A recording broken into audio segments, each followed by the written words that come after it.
Look over there on that bench. Love birds. What you expect in the park, Shorty? Penguins? Well, these love birds can't fly, boss. Neither can penguins. Gee, Blackie, I didn't know there was a lake down this part of the park. Well, Shorty, we've never taken this path to Mary's before. Huh? What do we do from here? Swim? Now we take this footbridge. Oh, gee. It sure is a plenty cute lake for such a little one, eh? Well, stay away from that bridge railing. You'll be telling me it's a plenty wet lake for such a little one. Hey, boss. Now what? Look, lying in the water there. I thought it's sure. Uh-oh. Well, is it? It sure is. Is it, dead? If it isn't, it's awful careless. Come on, let's have a look.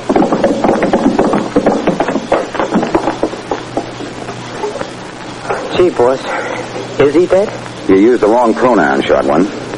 When a he is dead, he's an it. It's an it?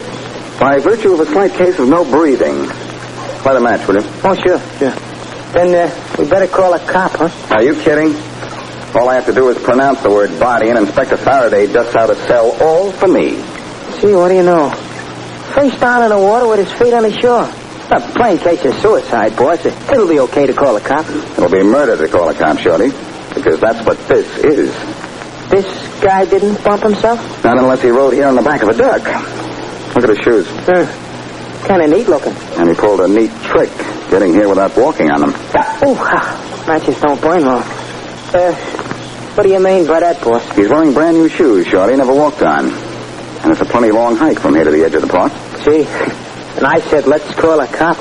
Come on, let's get out of here. Sure, boss. Hey, you two. What's going on down there? Hey, boss, it's a cop. What's that lying in the water? The body? Uh-oh, Shorty. Here we go again.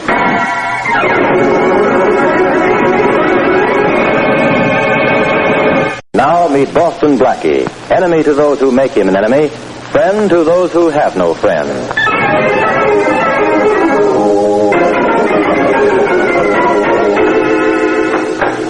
All right, Blackie, come on in. I want to talk to you. Well, look what invites me into the morgue. A body that walks and talks. Inspector Faraday. Blackie, some of these days you're going to underestimate me and be sorry. Don't tell me this case is closed already. Maybe I look dumb, Blackie, but I'm not. We police see things that other people don't. Oh? I'll let you know a little secret, chum. This isn't suicide, it's murder. Murder? Surprise, huh? Plenty. What makes you think it's murder? I don't think, I know. What a clever stunt this was. Would have gotten by somebody like you, but not me. I saw it the minute they brought the body in. And you, the great Boston Blackie, you thought it was suicide. Well, I'm certainly surprised. I thought you would be, pal. I didn't think you'd notice the shoes. Well, when you know you... What, you mean... Why, you double-crosser, you knew it all the time. That's why I hung around. I thought you'd never notice it. Only a dope would fail to see no more than 10 steps have been taken in those shoes. I ought to throw you in jail. Don't choke yourself with jealousy, pal. This murdered guy, Walters, could have taken a cab to within 20 feet of the lake. I'm way ahead of you again, Blackie. I checked with every cab company in town. He didn't take a taxi. It's murder, all right. And I know how it was done. You'd speculate on anything, wouldn't you? It's as simple as a nursery rhyme, my dear fellow. He was picked up outside his apartment house, driven to the lake by his killer, hit over the head, and tossed into the lake. I'll buy that. But you'll have to give me a cut rate. I know it's not worth much until we have a suspect for the motive. I've got a suspect with plenty of motive. A guy's wife. She didn't even break up when she identified the body. And guess where she says she was at the time Walters died? At a movie, alone.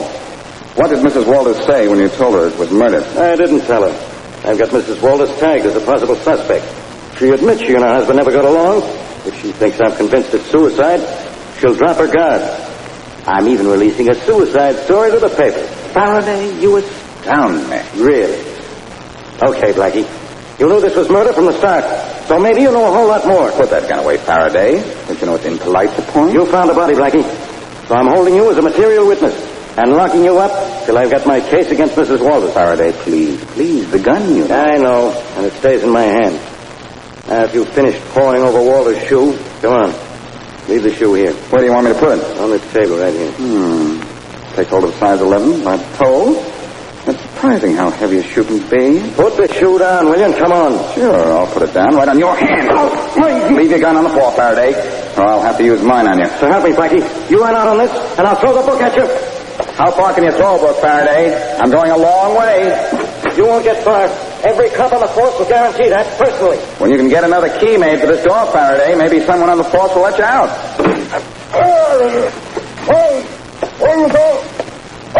Hey, officer. Yeah? What is it? If you can get into the morgue, you'd better have a look around. What for?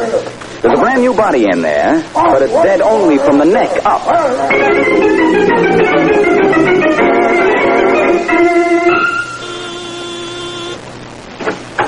Mrs. John Waters? Yes? I'm from the police department. May I come in? Oh, yes, of course. Thanks. Are you from Inspector Faraday? Straight from him. I'd like to ask you a few questions. I see. Your late husband carried life insurance? Doesn't almost everybody? That doesn't answer my question. Yes. That does.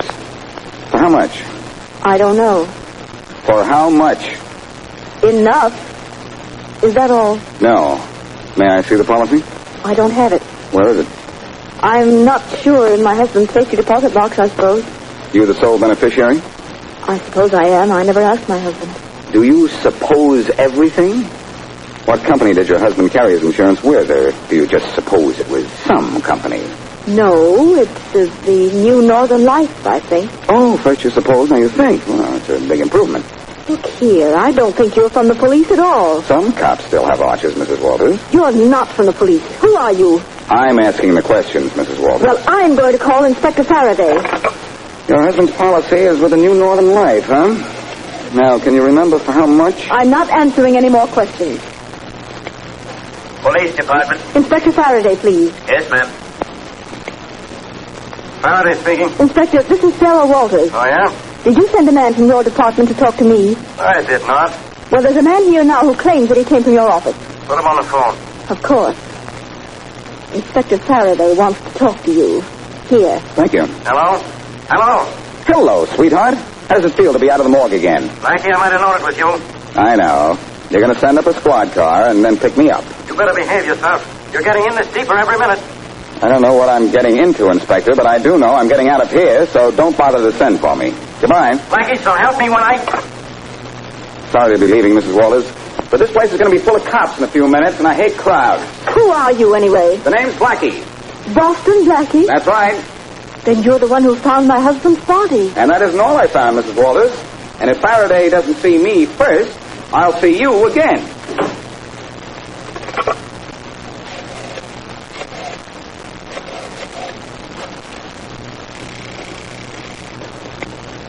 Tom Jenkins' law office. Jenkins speaking. Tom, this is Sarah. Oh, hello. Tom, John's dead. What? He was found in the lake in the park this evening. Oh, Sarah, I'm so sorry. How did it happen? He killed himself. Is there anything I can do? I don't know. I'm worried. Worried? Tom, I have a hunch the police suspect it's murder. Murder? What makes you think so? A man by the name of Boston Blackie was here asking terrible questions. Tom, what can I do? What do you mean? If it's murder, I'm afraid. Why? Do you have anything to hide? No. Then what are you worried about? I'm just worried. Well, stop it. Who did you say was up there questioning you? Boston Blackie. Boston Blackie? Well, forget about him. Get him off your mind. I wish somebody would get him off this case.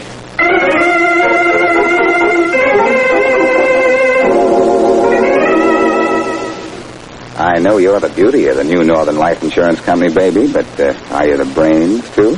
That depends on what you want to know. Well, you see, I carry a life insurance policy with your company. My name's John Walters. Yeah? I've forgotten the name of the man who sold me the policy. You could give it to me, couldn't you? Well, not from memory, but I should have it in my file. I think I should have you in my file. Is there room? Sure.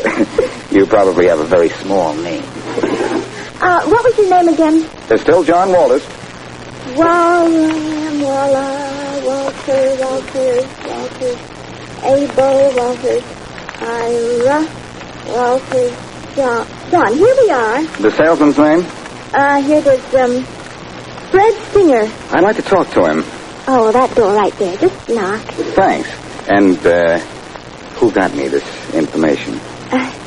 Mr. Singer will be glad to do anything he can for you. I'll be back. Come in. Fred Singer? That's right. I'd like to ask you a few questions. I don't think I've had... My name's Blackie, Boston Blackie. Oh, You sold an insurance policy to John Walters, didn't you? that's right. When? I'm afraid you'd better explain your reasons for these questions. John Walters is dead. What did you say? When did you sell him this policy? A month ago. For how much? $50,000. Who's the beneficiary? His wife. How well did you know Mrs. Walters? I've never met her. Oh, This is certainly a shock about Walters. How did he die? he was murdered. The police know who killed him? Well, I'll give you a hint. If the police can prove their case, they'll save your company $50,000.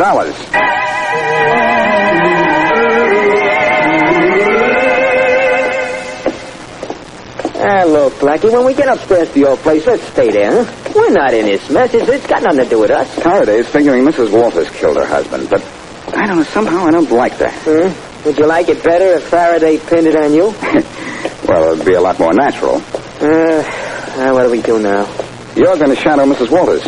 I've got a hunch if we watch her movements, she'll either prove Faraday is right or clear herself. Well, okay, boss. You're the boss, but I... Hey, Blackie. I don't like the looks of this car coming up the street. Uh-oh. Boss, I got a funny Get feeling. Shorty, quick. Yeah. We ain't gonna make it, boss. Better. Hey, boss. Blackie! Hey, Blackie!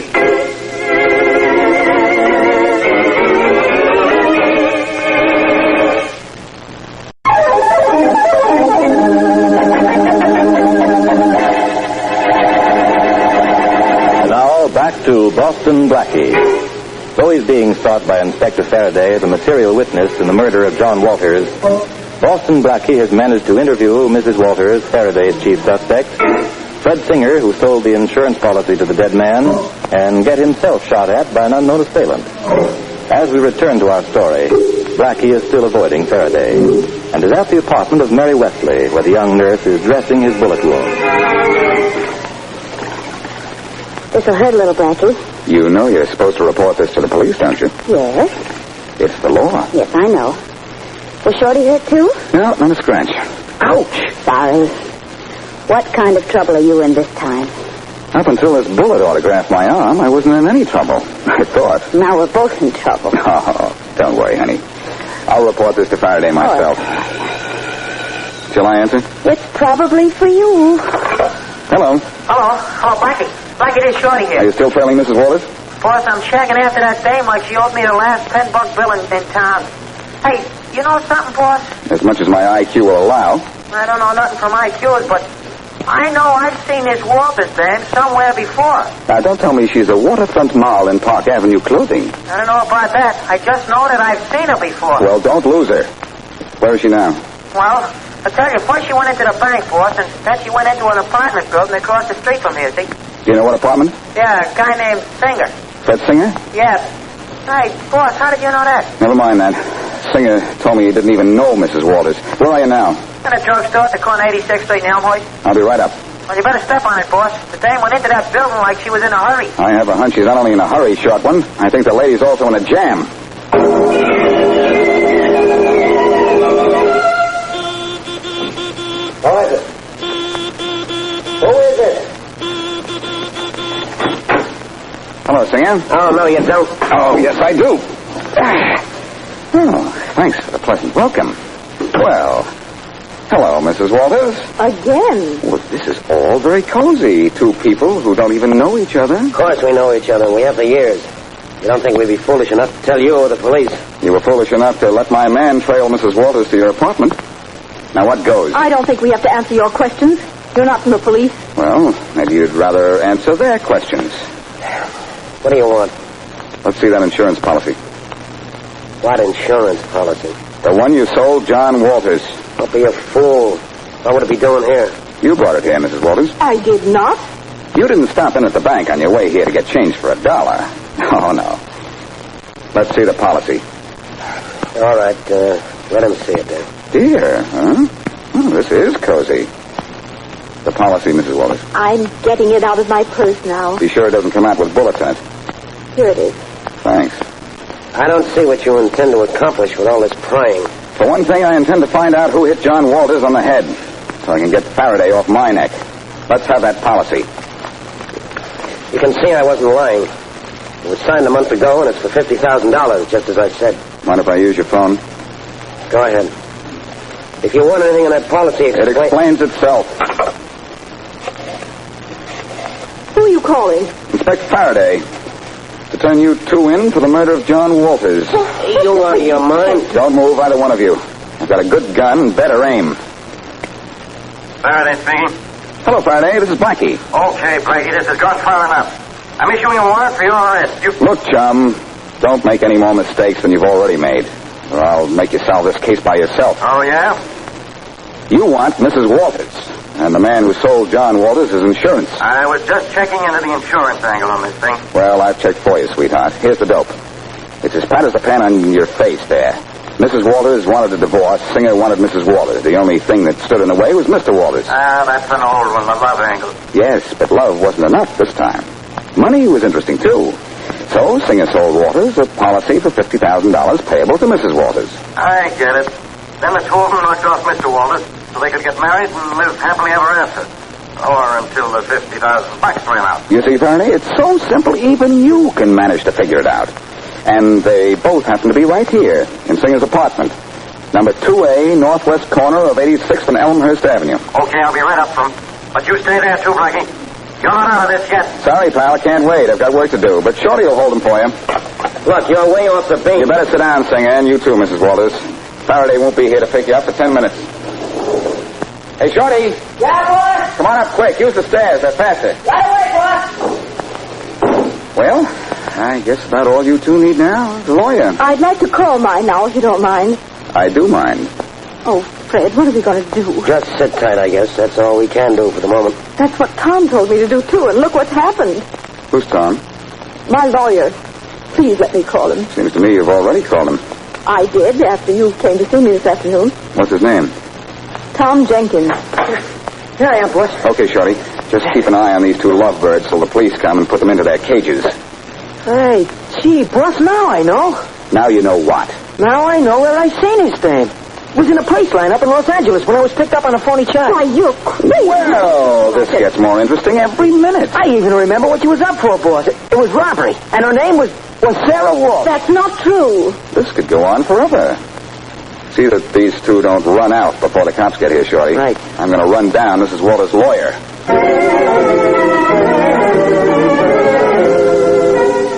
Yes, I've been Mrs. Walters' lawyer for many years.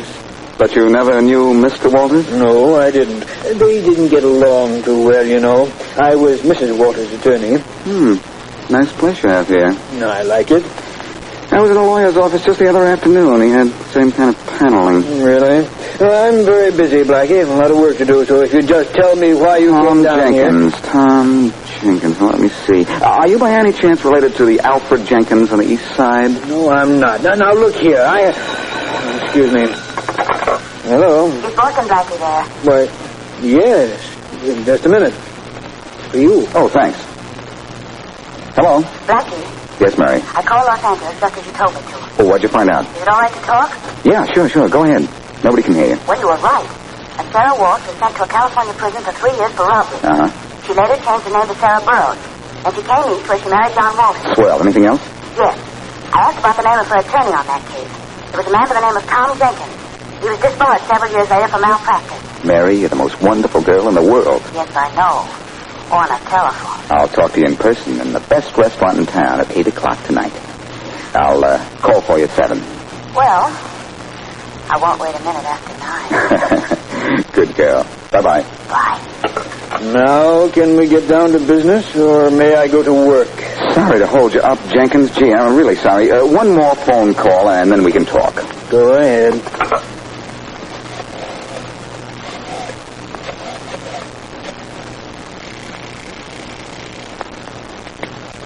Faraday speaking. Hello, Faraday. This is Blackie.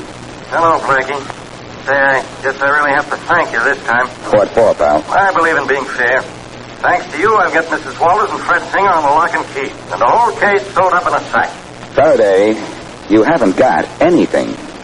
Are you crazy? Read that insurance policy. What for? Look, Walter's death was supposed to look like suicide, wasn't it? Any fool could have told that. Then only a fool would have wanted Walter's death to look like suicide. If he knew what was in that insurance policy, and both Mrs. Walters and Singer knew it. Know what? That a suicide clause voided the policy in the event Walters killed himself inside of 2 years. And that policy was only 1 month old. Well, I'll be, Inspector, mustn't brag. You made a fool out of me, Blackie. Relax, Inspector. I thought Singer and Mrs. Walters were the ones we wanted, too, until I read the policy carefully. But now I've got your real killer for you. Where? Right here, room 1051 in the city building. His name is Tom Jenkins. Put down that receiver, Blackie. Afraid I'll have to put an end to this little conversation, Inspector. I heard what he said. I'll have a squad up there in 5 minutes. For the last time, put that receiver down. With pleasure. It was getting sort of heavy anyhow. Very clever. Oh, not very. For that very lovely shot in the dark, you're going to get a shot in the back. Oh, I don't think so. This gun in my hand wasn't filled in a water fountain. Oh, I was referring to what you called my shot in the dark. I wasn't guessing at all. Oh, you looked into your little crystal ball, huh? No, into the court records in Los Angeles. Mrs. Walters went to jail out there a few years ago, and you were her lawyer. Well, you are informed, aren't you? Better than you think. When she came east, she changed her name, married John Walters, had 2 children, and then you followed her to blackmail her for every dime she could lay her hands on. Your answers don't wait for questions, do they? A little while ago, Mrs. Walters went broke, didn't she? What makes you think so? It had to be like that. You murdered John Walters to get the $50,000 for which he was insured, because you knew you could get every penny of it from Mrs. Walters. I don't think you can prove that. You must think so, or you wouldn't be holding that gun at me. Just a precaution. Well, I'll tell you why. Would you kill John Walters, if you'd like to know? The clue is in the insurance policy. And you're the only one of 3 suspects who didn't see the policy. Oh? If you had read the policy, you wouldn't have made it look like suicide. After all, you did want Mrs. Walters to collect. Well, you're a very clever young man. It's too bad I missed when I shot at you this afternoon. But it isn't too late. Put away that gun, Jenkins. Cops will be here in a few minutes. I won't kill you here. We're leaving. You take my car for a drive in the country. You dumped Walters in the park, and you're going to dump me out in the country. Murder seems to bring out the rural in you. I'll just search you for your gun, if you don't mind. Go ahead. Yeah, there's no gun. Let's go, Blackie. Right out that door, the way you came in. Okay. And just remember, this hand in my coat pocket has a gun in it. I wouldn't have to give it a second thought if I had my gun with me. Here's your gun, boss. What do you... Well, Shorty. Yep. Here's your gun, boss. Sticking in this guy's back.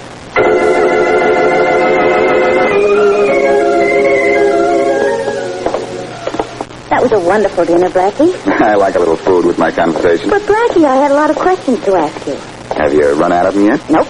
Just one more. All right. Where shall we walk? Oh, it's a beautiful night. Well, here's the park. What about through here? Oh, Blackie, do you think we should? Isn't this the path you and Shorty were on when you found that body? Remember all the trouble that caused you. Honey, anytime I walk through a park with Shorty when you're available, I deserve to have trouble.